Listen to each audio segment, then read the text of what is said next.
live right now. And then are you going to pop onto Instagram? This meeting is now streaming live. Yeah. Oh, it started already? Yeah. Okay. Let me just go back to Zoom, okay? Okay. All right. Let me just refresh my screen.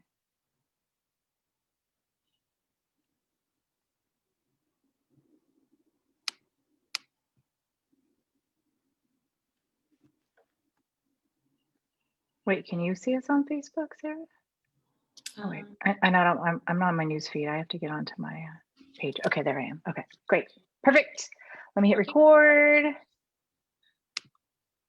Okay, great. Wait, record on this computer. Record on iCloud. Technical difficulties. I think we're good. We're good. Yep, we're good. Okay, great. So welcome everybody. I am Dr. Erica Vonderleeth, and I specialize in helping women let go of stubborn weight caused by hidden stress and hormonal balances. I love that. It's been a passion of mine. And I am here with Dr. Sara Chong. I'm so excited to have you here. Thank you. So you're welcome. And we are going to be diving deep on tonight's Thursday night deep dish. I came up with that new name. Eric helped me come up with that name. And we're going to be talking about some shame related to some foods and cultures and traditions. So let me have you just not introduce yourself, but tell us a little bit about yourself and kind of like what the people that you are helping in your practice and like what we're going to kind of zoom in on today. Yes. So first of all, thank you so much for inviting me and having me on here. You're welcome. I am Dr. Sara, as Erica mentioned, and so I am a functional medicine doc, and I specialize in gut health issues. So things like constipation, IBS, bloating, heartburn, things like that. And I have been very passionate helping women deal with so many different types of digestive issues. Why? Because I suffered years since childhood with these kinds of things, and really didn't know that they were issues that needed to be dealt with, to be honest. Right. So that's why I went so long not seeking help, not even realizing that to have constipation or bloating was even something I needed to get addressed. So I have developed my practice to make sure that people and women, especially who are chronically suffering with these things, and instead of having to fight through it and to try to live life with it, that I can show them another way to show them that it's actually things that we can resolve and manage so that we can live our life free of those kinds of pains and struggles, so that we can actually be more present and be available for our families, our communities, or however you want to live your life without anything holding you back from it. So Right. And I'm sure a lot of people can relate to some of the symptoms and kind of the relationships that we're going to be talking about, because when you say that, you had these experiences yourself when you were growing up and you thought they were normal, even if you didn't think they were normal, it's not really something you would complain about or say, I need to go see a doctor for, right? So that's kind of like also part of this story, right? Yes, 100%, like perfectly put, because the reason why I chose to talk about shame, food shaming, and why it's affected our gut health and even our gut health culture and the way that we view our bodies is because I realized there was this deep underlying thing that connects a lot of us, humans in general, women especially, and it is the feeling of shame, feeling of like not being good enough, not being this or that, however society kind of boxes us into, and especially when it comes from being a second generation Korean American and being a daughter on top of that. A lot of this has played on who I am and why I do the things that I do and why I even react the way that I do. And I realized from such a young age that when it comes to our health, or when it comes to what it is that we need or we want, it's really honestly secondhand. It's like kind of disregarded, you know? And so, especially as a kid, when I'm having digestive problems, let alone like, okay, I'm having massive like stomach aches, and it wasn't anything that was severe enough to even be addressed. Right. So it was always kind of, don't worry, you'll be okay, you know, oh, just, you know, sleep it off. Or it was like always kind of brushed under. So even as an adult, you realize, oh, well, yeah, I mean, I've always had this problem, so it's okay. It's okay. I can Right. manage. I've been managing it, you know, like Right. your 20s, 30s, 40s. Like, it doesn't matter. Oh, I've been able to manage it this far. And so, definitely, when it comes to even cultural shame and all those things, we realize we have been taught to be resilient, be strong, fight through it, all these Right. other ways of coping through it, rather than really saying, hey, I actually need help. Can somebody help me with this? Right? Right. It doesn't become a thought because from such a young age, you were told, don't worry about it. It's okay. It's fine. You know, you'll get through it. So you apply that to kind of, and how I applied it was everything, you Right. know, it became, And being a mother, right? It's like you got to push through it. It's mothers can't complain. Mothers can't ever get sick, right? So and then you're carrying that on, right, to another generation. yes, So, you have, a son. So you want to be able to teach him yeah, and change the culture and the dynamic of this mindset, right? yeah, Because what we talk about in a lot of our programs, right, is the mindset around food. And it's so, so important. And, so maybe you can talk about that a little bit too. yes, of course. Like when it comes to our mindset, it pretty much is like the foundation of why we do anything, right? And if it starts from a positive mindset or a negative mindset, it still contributes on how we actually take action on something, right? And so, bringing it back to food and shame, um, we Love it. realize we realize so much of that has a lot to do with the fact that when we put such a okay, so let's just kind of break it down. So even just talking about why shame, right? So shame was beautifully put by Brene Brown. If you guys don't know her, she's an amazing researcher who was able to break down the concept of shame and guilt versus guilt, right? So we kind of interchangeably use it, but in reality, there's a very definitive line. And with guilt, guilt is the expression of, oh, I did something wrong. Oh, I did something stupid, but don't worry, I'm not going to do that again, right? Whereas shame is, I am wrong. I am stupid. I am fat, or I am this, right? And so we Oh, actually, that feels so much different, right? Yeah. it identifies who you are instead of what you did. And so there's like A almost big like no difference. forgiveness in Right. shame. And so you think about how food affects us. Food is literally the most primal thing that we as humans have been just evolved to know how to do in that sense, right? Meaning we know we're supposed to eat food in order to stay nourished and stay alive if we just keep it at that primal level. Well, fast forward now in our modern day, we're taught that food is connection, it's Reward. yeah, it's a reward, it's a treat for you. It's like we Right. attach all of these things around it without realizing food is actually it's nourishment so Right. that body can continue to do what it's supposed to do, Right. right?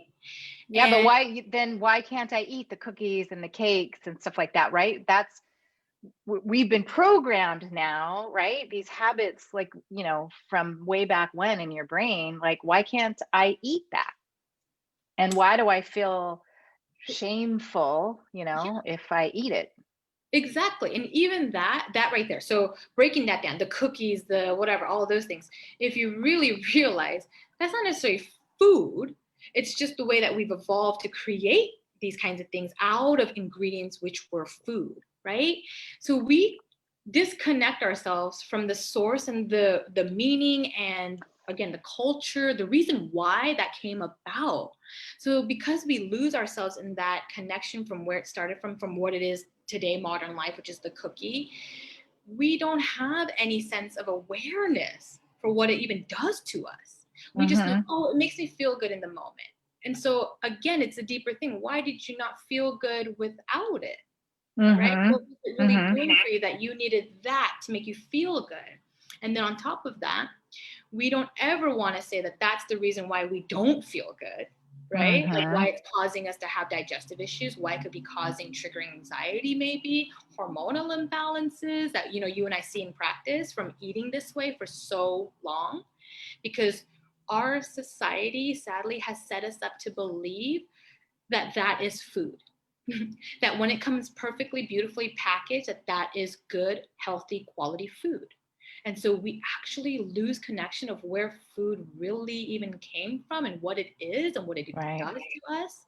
And so with that disconnect, it's easy for us to feel lost, feel disconnected, of course, be influenced by everything else and everyone else's opinion, Right.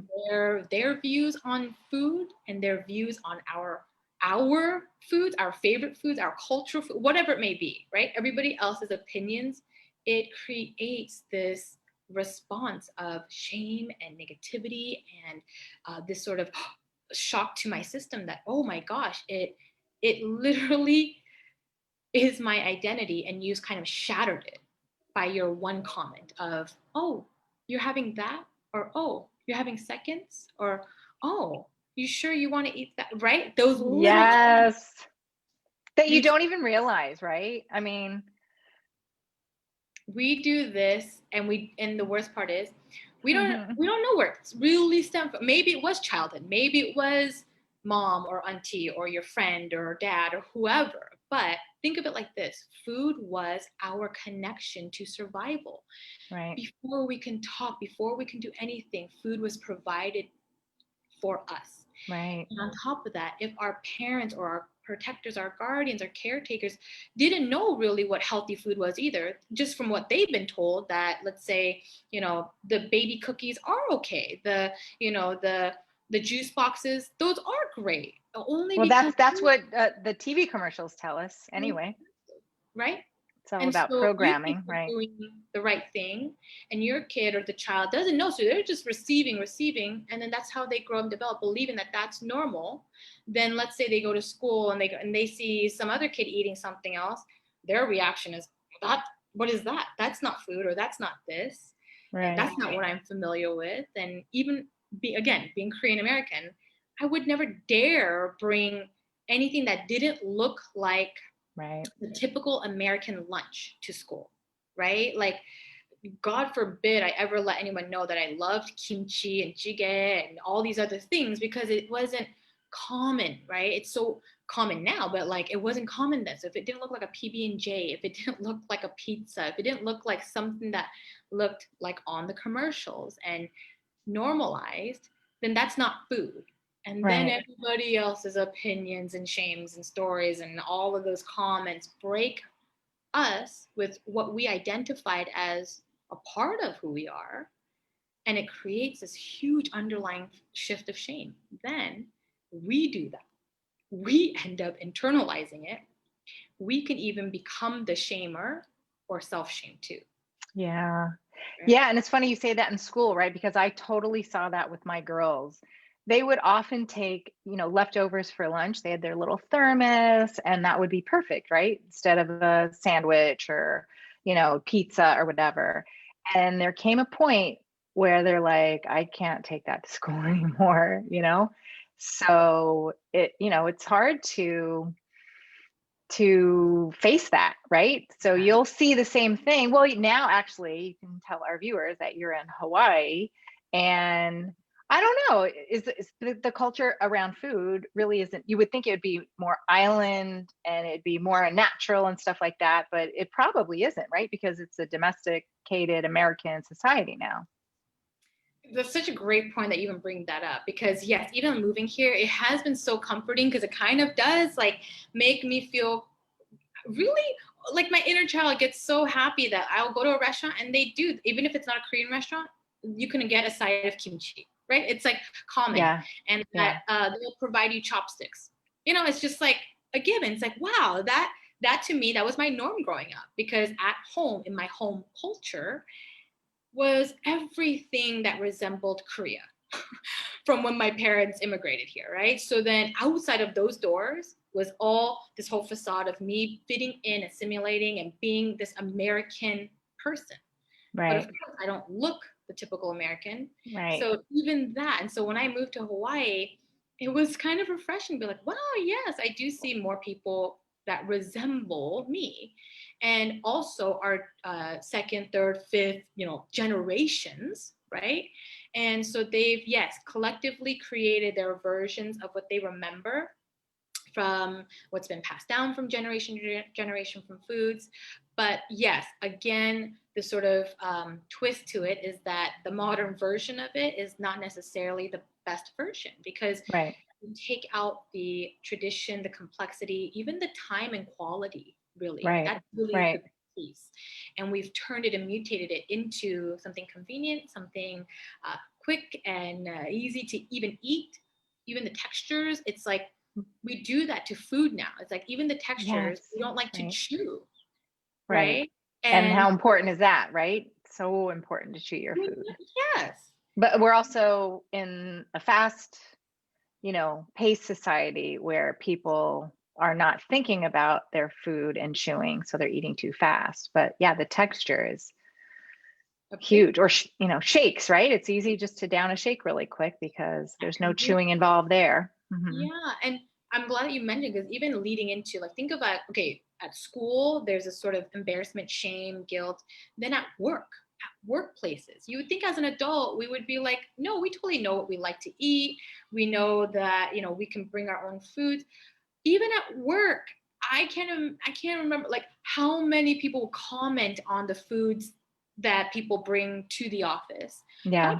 forbid you even try to bring anything that had a smell even, right? Yeah. The Yeah. shame that it brings because of Right. people just commenting and things like that, it Like, leads oh my into gosh. that, Right.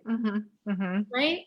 And And so all those smells are what makes it good, right? If it's garlic, woo, as long as you don't have like SIBO, a small intestinal bacteria growth, and garlic's gonna be so good for you. yes, like if you think about all of the aromas, the herbs, the seasoning, the spices, that's where all of the nutrients are. But yet, fast forward, modern day food, it's lacking so Yeah. much of that, Yeah. in place of, because they want the convenience factor. So here we are Yeah. trying to teach our patients what real food is and why we even have this sort of confusion, right?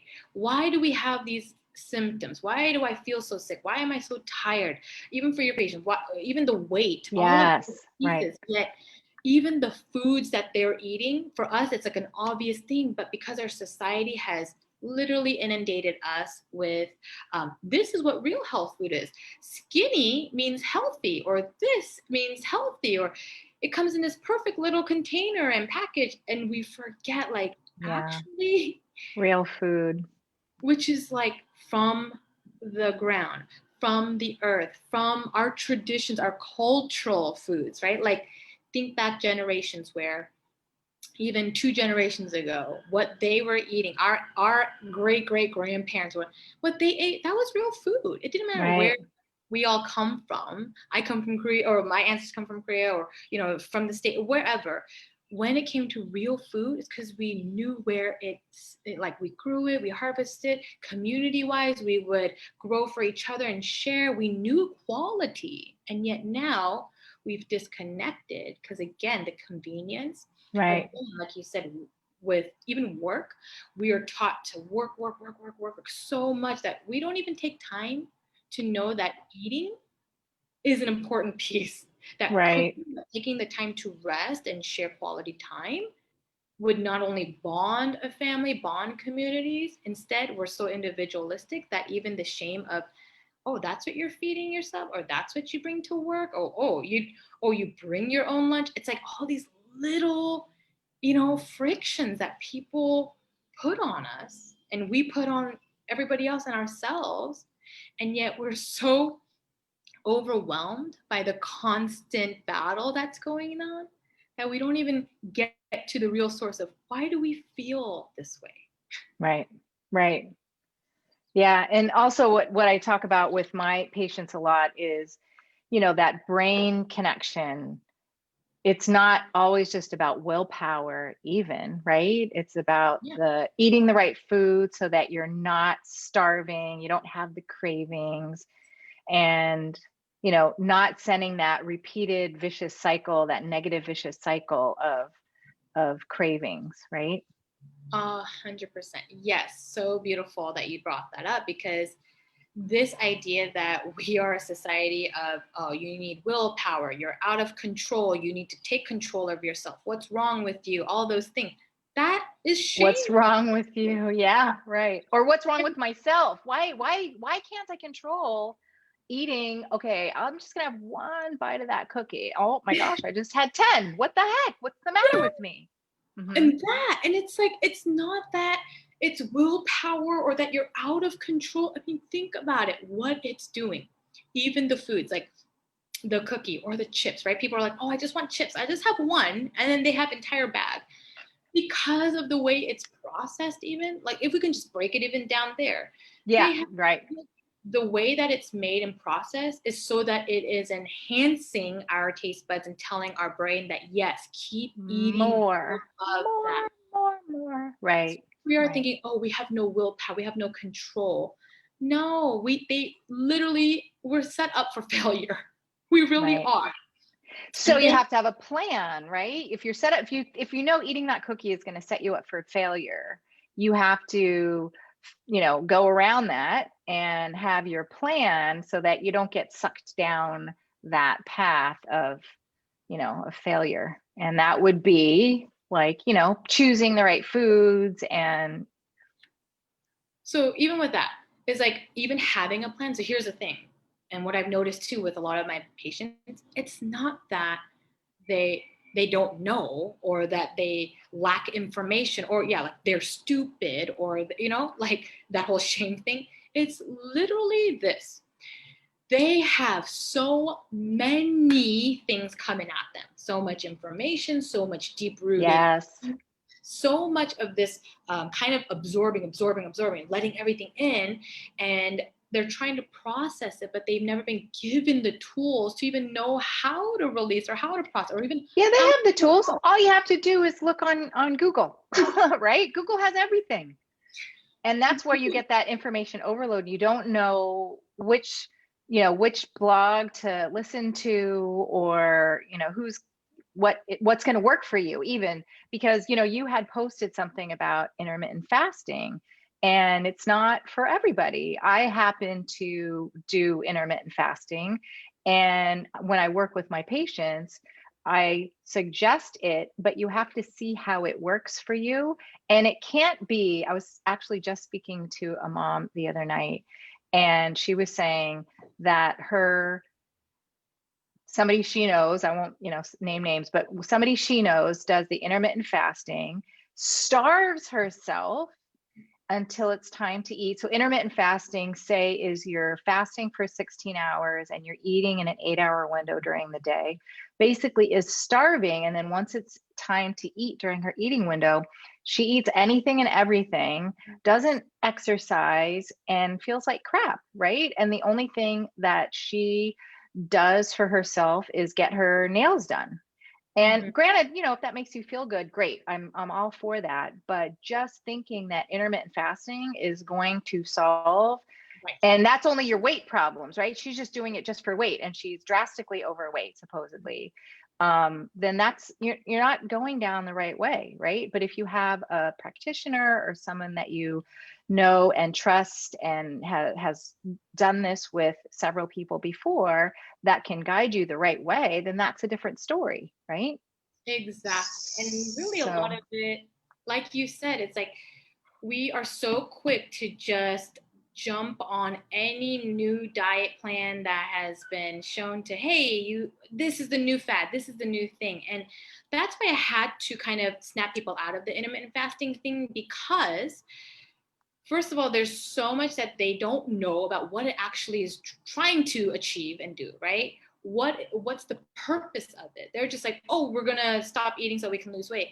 In reality, the modern day for us eating disorder, especially women, we all are doing intermittent fasting. We just don't know it. Starving ourselves, right, right. We're too busy from work. We're too busy from this. We're trying to restrict our cravings, our hunger. We're trying to have the willpower. We're trying to be in control. Where the image that we are intermittent fasting. And the sad part is because a lot of them are so overly stressed, hormonal imbalances are off, digestive issues, mental health imbalances. And then think about it, they wake up, they don't feel hungry, they don't have an appetite. Their first meal is most likely going to be around 11, 12, maybe 2 p.m. anyway. And so they gorge themselves at night, and then they think, oh, why do I feel this way? Oh, I feel so bad. Oh, why did I eat all that? It's this idea that we're not even aware of what our body is needing or why we feel this certain way so that we know how to even address it. Right. So that's why I had to heavily kind of put that out there, even on my post about intermittent fasting, is because it's not that it's a one fix piece for everybody. It's that, hey, especially for women, let's first understand what is going on with our bodies, why these symptoms might be happening Why? to us. Right. Then Mm-hmm. we'll know, hey, if intermittent fasting is something that works, or if something else that's more suited for us is available. But again, I'm going to bring up this cultural shame thing too, is that women, we're supposed to eat less. We're supposed to stay skinny. We're supposed to have self-control. We're supposed to even eat in a way that's like, I don't know, appropriate even, right? Like how many of those things were like culturally in our cultures, like I would, in Korean culture, we eat with passion, I love to say, right? We just love socializing it, and like, right? You taste the food, you see just the chewing, you interact. But in American culture, in our society here, it's like that is so rude to eat Mm-hmm. mouth over, or what, to smack your lips or make or slurp your noodles.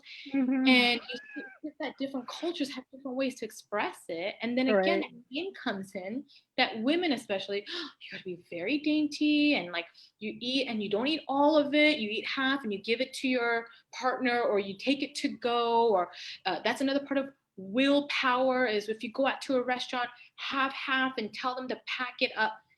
This right there, like in my practice, the first thing I nip in the bud.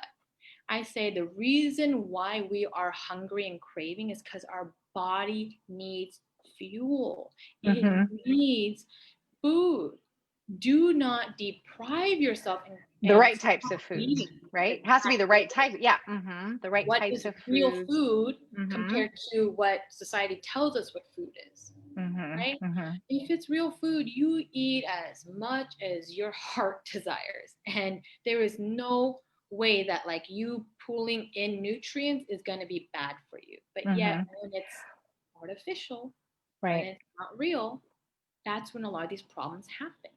Well, and let's just be real. The nutrients are mainly coming from vegetables. You've got your macronutrients, right? Your proteins, your fats, well, and your carbs, but the nutrients are coming from vegetables. So, how many people do you see and say, I don't like vegetables, So how are you going to help me? I don't like vegetables, So you know? that's a great. I'm glad you said. So let's kind of break that part up a little bit, because like yes, nutrients come from vegetables, but they also do come from animal proteins too. It really Yes. does. We have we have a balanced way of looking at this, and I think this is, I shouldn't even say balance. There's a harmony that's more equal, because I think the misconception is when we use the word balance, people think of like, let's say a piece of pie, right? It's cut evenly and equally. So balance is you have to have this perfectly and this harmony, meaning there are certain amounts of this we should incorporate into our lives, and it doesn't all have to be equal, but they all work in conjunction together. And so when we have a hard time getting somebody going from eating pizza all the time to now I'm saying, hey, why don't we, focus more on your greens or your reds or these colorful whatever, and they're like, oh, I don't like that, it makes me sick, I'm what, because that's that's real for them. I didn't And grow up eating it, and I don't yeah, like the taste or whatever. I get all the. so even that, my big way of addressing it is this, and I tell every patient, they come to me and they're like, oh, I just can't give up this, or please don't tell me I have to stop. I'm like, we haven't even started. We haven't even gotten down to anything. Let's just Yeah, let it right. out. I always focus on how do we just incorporate and add more to what you're already doing. Before taking away. If you love the pizza, that's okay. But let me help you find ways to add more of that pizza in, but with the ingredients that actually, back in the days, that's how pizza started. It wasn't from a box from Domino's, right? It was real quality ways of doing it. Let me just help show you that this is possible and you can enjoy all of those things. And you don't have to add in more vegetables. You just have to add in more of the quality ingredients that help you enjoy the foods that you already love, but in a way that then your body can also love you back. Right. And you do develop, like, you have to be exposed to certain things before, one, it becomes habit, and two, that your taste buds kind of change, right, over time. So you can't just try spinach once and say, I'm never going to eat it again because it tastes disgusting. First of all, Right. it's so mild, you can throw it in anything and you just can't even taste it. But still, you have to keep on having these exposures to eventually develop some sort of liking to it, I guess, right? Right. Because Which again, doesn't happen with sugar, because sugar, everybody loves sugar. and even that though, because okay, so even I'm glad that you brought, so kind of bringing this back to like shaming in food culture is because like think of culturally the level of sweetness, right? The level of real cane sugar, like different from the refined processed sugar Yeah, now or the right. artificial sweeteners now. It's all that those weren't bad, but we knew even back then, our ancestors knew, our great grandparents knew the quality, the amount, how to balance things so you get benefits from all of that. So Right, that right. when you took the time to even make pie, it wasn't you driving to a store and saying, oh, I want to go down the Yeah, pie aisle and get it. right. No, it was that you went down, you ground down the flour, got the eggs, you knew, the butter was fresh churned. Like that is what I mean. And even culturally, growing up, like thankfully my mom cooked everything from scratch and because that's all she knew. Wow. But hmm I was so, because I was born and raised in the States. So like for me, having to go to school and see something different, or having to grow up and see something totally different, and not being able to share that with people became my own self shame as I grew older. That even relating to being Korean was like, oh, I just don't want to be categorized in that. Let me just be American because I am. I was born and raised here. How am I not American? And in reality, it's like American is a melting pot of every culture, of every tradition. And the more I started realizing, wow, this deep seated shame that even the food that I was eating brought me so much disconnect, this is where I had to do a lot of my inner work too. Because the pains and the kinds of symptoms I was dealing growing up with digestive problems, OCD, allergies, hormonal imbalance, I mean, those were like my whole blanket list of symptoms. Yet if I just knew the kinds of foods that I was trying to, Yes. that was even an outlet, that was even a way to help me, that in itself, I feel like that's a missing piece from our culture here in our society. Right, right. And it's amazing when you start your patients on these different food plans. Like, some patients, I'm lucky enough that they will revamp their whole diets, right? Actually, with my metabolic reset program, in 6 weeks, it's just a precise, food list and menu of eating. I mean, people are breaking through, no more hot flashes. They're sleeping better. They think more clearly. Their energy is skyrocketing, and less digestive issues. And that's just from food, right? Yes, that But one piece, yeah. but then, like you said, there's that whole other mindset piece that for the long haul, it's got to be that mindset piece, Yeah. right? Yes. Because Because that's what's going to keep you on track. That's what's going to, you know, keep you sustainable for a long period of time. even just saying it, like in terms of longevity, right? Yeah. Like, we're not doing this just to fit in this cultural, uh, like kind of idealism of like thin is beautiful, thin is healthy, or self-control is powerful, or all these things that we're told that as women we need to be all of these layers on top of. You need to be constantly productive and busy and doing all this, yet when do I have time to even know what to feed myself? Of course it's easy just picking up the, the to-go food, or having the chocolate when I'm feeling stressed, or grabbing this, grabbing that, and then feeling again miserable afterwards because you feel like, oh, I'm out of control, or what's wrong with me. And in reality, all it did was put us back into this like vicious cycle of not knowing, again, who we are, what we're feeling, what it is that we need, those basic needs, and then kind of having that avenue to even address it. Instead, when we feel anything that doesn't feel good or right, we do everything to numb it, everything to shut it down, everything to like dampen it. But the worst part is we do it in what I call a kind of a secrecy, taboo way, meaning you'll still eat those foods. You just won't tell anybody because you don't want to be shamed for it or be Right. recognized, right? Right. And like even in our practices, there I know when my patients come in and like, yeah, we help them navigate how to eat, what changes that they can start implementing, how to even do that. Not just, of course you gotta drink more water, of course you gotta eat these foods, you gotta add more vegetables, but like the process of how do we do it? Because you realize we have not been taught how to even feed ourselves. From the moment we are born, food was just shoved down our Shoved throat. down in your throat. Yes. So we just assume that whatever that is, that must be the best of what, that must be the best for Mm-hmm. us. And Mm-hmm. when I come in and I shift things and I get them to realize, first of all, you actually have the choice for all these things. This is your moment to do this for yourself. And it's so Mm-hmm. scary because they're given the ball. It's like the ball's in your court now. It's not And they're up to not them. sure if they are even deserving of it, right?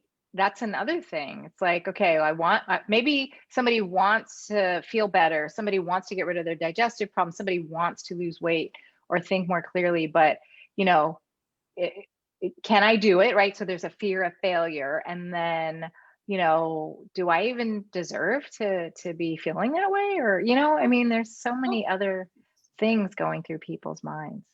and okay, just even women and mothers, we take on so much shame and guilt and everything. We take it all in because we feel like as a mother, that's what we're supposed to do, right? Right. But Right. when it comes to our own things, we've given that up. So even if you don't have children, you're not a mother, it's still the same. We have been taught to give up our cognitive decision making, our just independence in that sense of questioning certain things and asking, hey, is this what I really want? Or, and then it comes down to, for culturally, for me, it's like, again, being a female, being Asian, it's like, I don't deserve this. I'm not allowed to have this kinds of things. So of course, fast forward, it's like, do I even deserve investing in my own health, even navigating and asking for help? That yes, I feel miserable, I feel tired all the time, my hormones are just out of control, I can't sleep, I can't even go to the bathroom every day. Like that's a normal human function, and yet we don't we as a society say, oh, it's okay as long as you go at least three times a week, you're okay, but if you do Right. more than that, that's a problem. No, that Yeah. is Right. a normal, it's like a god-given function, right? Like Yeah. humans are supposed to eat every day and poop every day, right? That kind Right. of thing. And Yeah. even that idea that, oh, do we deserve it? It's again this deep shame that we don't even deserve the help. When people like you and I, Erica, are out there trying to help, they Right. guess that oh, I don't know. I got to talk to my husband, or I got to talk to my, it's like, that's Yeah, you. But right, you right, realize we're always doing that. We put ourselves second, right. even when Or it comes, last. Yeah. or not even. Yeah, or yeah, not even on the list. Right, right. And yet we're doing everything to help everybody else. Yet when it comes to our own needs in our home, we just hope and pray that somebody else can give us the answer. Can you just tell me what to do? Can you just help me with this? Yet they won't. They fear that they're not even capable to take on that challenge themselves, to be capable of doing something like that. Like helping themselves feel better, helping to even know what to eat so that they can feed their family real food, Right, right? right. Just even this cascade of how you help your community and your, like in Korean culture, it's all about collectivism. It's all about community. Even living in multi-generational homes where grandparents, aunties, uncles, we all live together, but we Mm-hmm. all needed to work together. Oh, yeah. And we And need that, and especially now, right? Because everyone's isolated. We need that sense of community. So I know that's why you have your Instagram community. I have my Facebook group and my Facebook page, really just trying to, I mean, that Facebook and, social media does have a bad rap because people go at it the wrong way. But, when you're really trying to help people have that sense of, oh, I'm not alone, right? And you're trying to tell them that, there are different ways that you can, get over these, whatever, if it's health reasons or feelings of shame, since we're talking about that today, that you don't have to feel like that. And I love that you are creating this community for, these, second generation. Well, yeah. I mean, what's the name of your Instagram post? I'll also make sure that we say it at the end. Your Instagram handle. so my Instagram handle, yeah. So even that's just Dr. Sarah Chong, DrSarachong. So Dr. Sarah Chong. But yeah, like I think for us, it's true. Like our modern way. So it's like we have all these great ways of evolving, but we again have to learn from our history, our past, our culture, our ancestors, because they provided us so many solutions. Right. Yet what we do now is like, oh, that was the old way. That doesn't apply to me today. Actually, that's how we came about to doing the things that we do today. It's just that we didn't consider applying the things that they've passed down to us. And so for, yes, a sense of community, it's like it is an amazing thing to have social media for those things, because I don't have all my friends and family here with me, but yet through social media we connect, we build Right. communities, we find our people, Right. for me it's like the second generation Asian women, or I love this group, the subtle Asian traits, because like we have created our own world, being living in bicultural lifestyles, I would say, right? And finding those resources and connections and groups, that was the whole point of that, because we don't have all of our aunties and uncles living in the same roof, but yet now in our own virtual way we can do that. And honestly, thank goodness, because throughout this year with this isolation and the amount of, again, just pain and agony from that, at least we had outlets like this to be able to connect, and you and I even Yeah. being able Thank to do, goodness. right, Yes. in Right. different time zones. I mean, come on, I like, know. I right? know. So I think all in all, kind of how I would like to come to even just like sharing more about what we do is that, think of it like this: when we have health conditions, any health, think about what you have been feeling and how you have been um, connected to or aware of your thoughts and your emotions throughout your life. Or have you been one of the typical people, we're so busy that we don't even have time to stop and ask ourselves, I know I'm tired, I know I'm stressed out, I know I don't have time to do all these things, but why? Right? Like even the moment to just do that allows Yeah. us to really be Slow down a little bit, right? And be present, right? And this thing of shame, the reason why we have shame is because we've been listening to everybody else's inputs, and it's this, their opinions and thoughts and like all those advice, even, right? I love the advice that we never asked for, but that gets in here. Then the worst part is we replace our voice with that. Yeah, And right. so it sounds like us. It sounds like, oh, yeah, of course I'm this way. Of course I'm fat, or of course I'm lazy, or of course I'm, constantly this or that, right? And sadly, it was never our own opinion. It was somebody else's reactions. And we just replaced our voice with it. So the moment Yeah. you just stop and become aware, like if you feel, even with food shaming, right? Like, oh gosh, I want to eat the cake, but I know that's so bad for me. I told myself I wouldn't. I was trying to be good, and I'm not good if I eat it, right? Like I'm not good. Not that I did Right. something bad, but I'm not good. And so you attach all these things, and then you're like, okay, and it's this constant battle. What do? You exhaust yourself to the point you have no willpower to fight it anymore. Of course you're going to eat the whatever, the cake.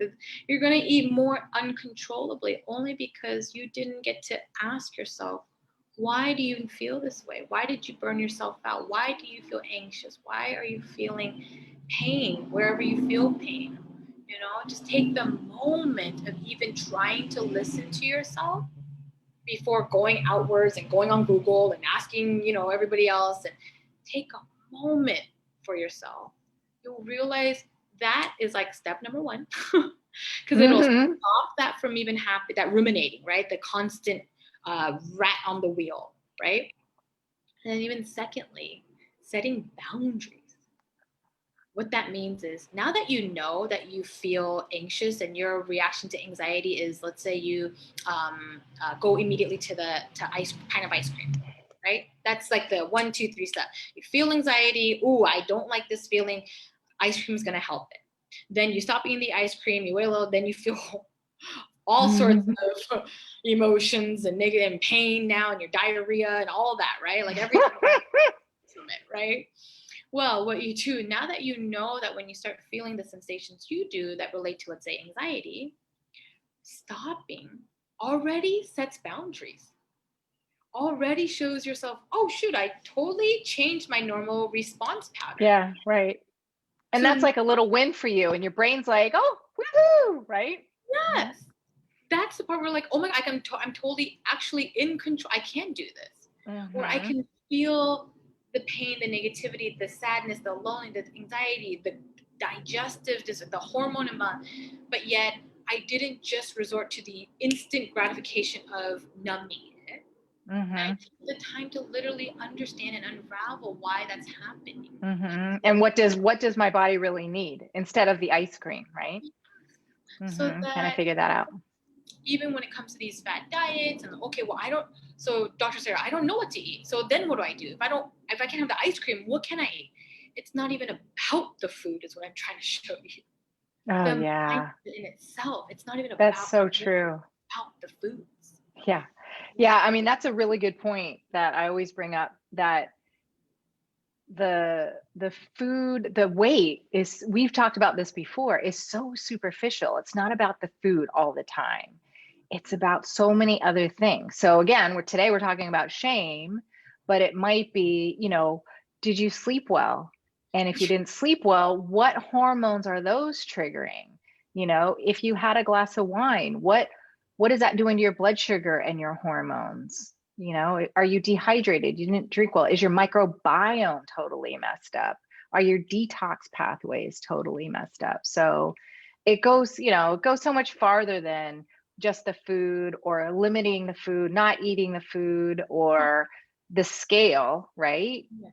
It's just superficial a lot of the times. The Yeah. mindset is the deeper, right? How stressed out are we? We're in this chronically stressed society. Rush, rush, rush, do, do, do. Oh my gosh, I do that right. Fight through it. It's crazy. I mean, yeah. So yeah, stopping, Yeah. right? Yeah. Stopping, and even just like this, like how you said all of those things were like, we just go, go, go, do, do, do. It's like, even in our society, is that when we feel pain or when we feel anxiety or when we feel anything bad, like I said, it's either numbing or it's this fight through it, push through it. You're stronger than that. You can deal with it. I've dealt with worse. Or again, Yeah. right? Yeah. Right. Oh, you're having a bad day? Well, let me tell you about my day. Oh, Yeah. you Oh were my sad? Let gosh. me tell you, right? Oh my It's gosh. Yes. listen. And so the moment you set that boundary, you know whose opinion after taken, Yeah. even if it's Right. your own, whose advice or whose one upping you on their misery Oh is my even gosh. welcome into your space. Right. Because you'd realize that little bit of just being like, oh, I'm cool. Okay, thanks. I know you're not feeling, but today I can't handle it, right? Like even just Right. being able to say that for yourself Yes. That's so won't, important. Yeah. yeah, Yeah. you Right. won't have to resort to these extremes of I feel bad, let me numb it, which is maybe numbing it is yeah, food, it's I don't know, some drugs, wine, what I just everything else numbing it, over exercising even, right? Like just Yeah. ridiculously doing that, anything just to numb it out. And in reality, it's again because we are so taught not to connect with ourselves, not to listen and trust our own, Yeah. because your body is broken, your brain is broken, all of these Mm-hmm. broken pieces, of course you don't know, Mm-hmm. come to realize, of course you keep gaining weight when you're eating this, or you keep having constipation, or you have gut pain, or you have allergies now. Oh, of course you don't know. It's we don't even allow them to have the right information to even know how to filter that, Right. Right. and we expect them to figure it out, fight through it. Mm-hmm. So So how do they start, like, so you've already given some good tips, right now in terms of that, but then there's so many other things involved. So how else can people find out more about, figuring this out and solving these problems? here's a simple way to kind of even know if you have the sort of shame or food shame, because sometimes food shaming can look different to everybody, right? It's that just know that if you have any sensation that makes you feel bad, or however we like to label it, negative or down, or know that when those thoughts are coming in or those emotions are taking over and you gravitate towards I need to numb this out, I need to stop it, and let's say food is our main outlet, you're like, okay, I'm just going to go for that ice cream, I just need, even when you eat that ice cream, going into it with the state of I feel angry, or I'm anxious, or I'm this, or I'm that. Oh, I don't know why I'm doing this. I know this is bad for me. I'm just gonna eat it. This tastes so good, but it's so bad. Like having that inner battle itself is causing more damage than the god dang ice cream is doing to you. Yeah. Right. Right.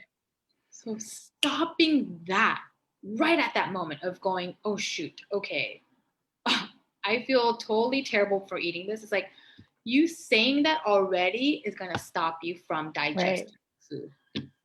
I just sent an email out in my newsletter about that same thing. Yeah, it's so true. You Mm-hmm. cannot expect your body, your brain to even send the right signals to allow your body to function when Mm-hmm. everything you're putting into it, saying it's bad, it's negative, it's this, it's that, it's dangerous, it's going to cause me to get fat, it's going to cause me to have constipation, it's going to cause me to have keeled over stomach pain, I'm going to be bloated. If you're telling yourself that, all it does is say, oh, those are the things she wants me to More. produce, Right, right, right? right. And it's this negative feedback. So, first of all, being aware of the emotional state you're in before eating already helps you set your boundary. So that Mm-hmm. when we eat, and here's a simple way of helping yourself reconnect, really. It's reconnecting, it's being aware and reconnecting so that you can let go of the shame piece by piece, because this has been a journey from, like I said, childhood and even before we were ever born, because our Right. parents are, whoever. So the way that we start to change that progression of not being passed on to children and their children is that we take the moment to just be aware of, hey, right now, how do I feel? Do I feel a little bit overwhelmed? Do I feel tired? Oh, do I have this sort of stomach pain? Did I even go poop today? Do I feel bloated? That just check in with yourself. That way, when you decide, okay, I am hungry, right? To even know that hunger was actually the emotion, not, yeah, was it? I forgot, right? right? We don't even know if we're hungry. We just feel bored. We feel all these things, and hunger hasn't even been brought up once. So once we know it's hunger, then to know, hey, what am I hungry for? And then honestly, for me, it's like start there, knowing that you're hungry so that you know what to eat.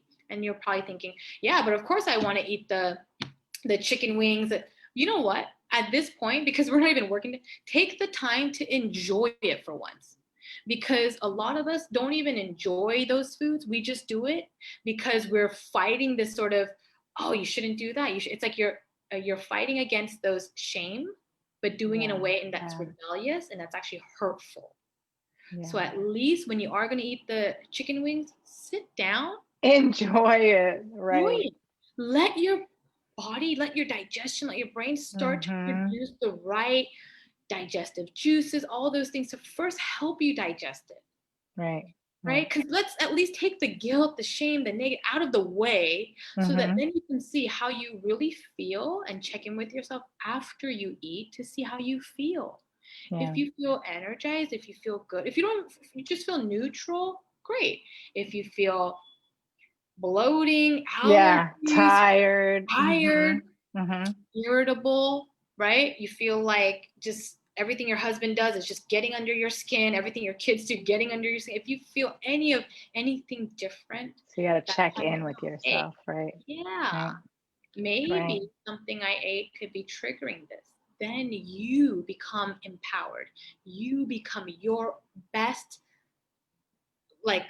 your best version because you know yourself. You don't need other people telling you, oh, if I were you, you're going to eat that whole bucket of chicken wings. Yes, man, I'm going to enjoy it. Because, hey, you take responsibility and accountability for that because then you'll learn. If the chicken wings made you feel like crap afterwards, then we know, okay, it does actually make me feel bad. Right? Then but you gotta check in with yourself to even know that, right? So that's my big thing is a lot of shame comes from not having been given the choice to ask what we wanted, what we needed, who we are even in all of this, so that even with food, something basic as food, something so communal, common, normal, part of society, part of human life, we haven't even been given the opportunity to choose for ourselves, right? So then taking the moment to take everything out and clear everything out and just say, okay, am I hungry even? Am I tired? Am I whatever? All those things so that we know, there are ways. If I'm hungry, let's eat. What do I want to eat? Here are some options I have. I'm tired. Can I take a nap? Can I take a break? Here are some options rather than fight through it or hearing somebody else saying, oh, you're lazy or, oh, of course you're fat or, oh, of course you're going to have, right? Like that piece. So please. Right. Taking the moment to just have some grace and compassion and asking yourself. Yeah. Really good. Really great, Sarah. So we're at the top of the hour. I can't see. It went by fast, right? Oh my gosh. I can't believe it. So listen, I wanted to say for our listeners, if anyone wants a copy of your favorite recipes, you compiled a list of some of your patients' favorite recipes. Just send me, you can type in your email in the chat, or if you don't want to put that out there, I don't blame you. Just send me a direct message and I will get you a copy of Dr. Sarah's most awesome favorite recipes. You are going to love them. And what I was asking you earlier, because you gave us so many great tips, is that this is just like skimming the surface, right? But it's so important. It's like there's so many different layers. And that's why, if people are looking for a more in-depth root cause assessment of whatever they want to improve on, fill in the blank, right? Their digestive issues, Yeah. their skin issues, their weight, their hormone imbalances, their inflammation, joint pain, whatever, get with a really great functional medicine practitioner like Dr. Sara, like myself, somebody that somebody that you trust, somebody that is going to really take the time and find out what your story is, where you've been, and what's going on with you, and to take you to that next level. Yes. So I have my website, it's vonderhealth.com. And Dr. Sara, just let our listeners know how to get in contact with you. And you can also maybe type that in the chat after we're finished, your contact information. Absolutely. So yes, you can find me. I mainly use Instagram. So on Instagram, it's Dr. Sara Chong. So literally DrSarachong. There's no H in Sarah. I always get people will always say, oh, so there's no H. And my website is, again, drsarachong.com. And yeah, I hope that this little piece, skimming the surface, I mean, we really got down to the nitty gritty of that. Even one emotion of shame can trigger off so many different avenues because it's so weighted, right? And so as practitioners that focus a lot on full system holistic approaches, like Dr. Erica and I, we gotta go deeper, because that's what's been missing. That's what true healthcare has been missing, is that they only see it from eyes view, and in reality it's so much deeper. And especially in our own health, we've reached out to functional medicine, and this path of learning this and using this in practice and becoming practitioners because of our own backstories, and because of not being heard, not being cared for, not being considered. Like I said, having constipation, well, everybody has constipation. Well, really, like 63 million people need to suffer from it for us to be like, is that normal? No, it may be common, but it's not normal. So yes, definitely, if there are things that you have questions on, reach out to us, because that's what we're here for. We just want to help more people, more women who are silently suffering. Right. Because we do and deserve not to be anymore. Right. Yeah. So thank you so much, Sara. It was fun. Thank you and so much. Go enjoy the rest of your night. Well, is it nighttime in Hawaii yet? Yeah. All right, the rest of your day with your You too. Thank you so much. All right. Okay, I'll talk to you later. Bye, everyone.